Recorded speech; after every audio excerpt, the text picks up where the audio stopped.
যুবক যে সুন্দরের জন্য পাগল, আসল সুন্দর কোথায় একটু দেখেন।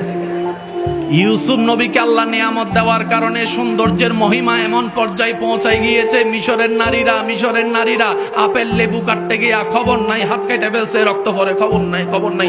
ইউসুফ নবী কত সুন্দর, কত সুন্দর, কত সুন্দর, কত সুন্দর।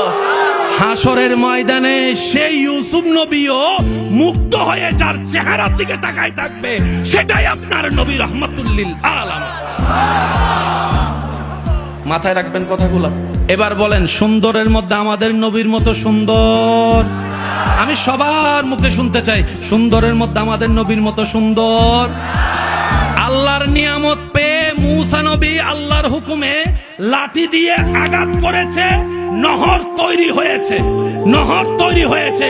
আর আমাদের নবী মুস্তাফার বেলায় পাটিতে আঙ্গুল রেখেছে, আঙ্গুল মোবারক থেকে পানি বের হয়েছে।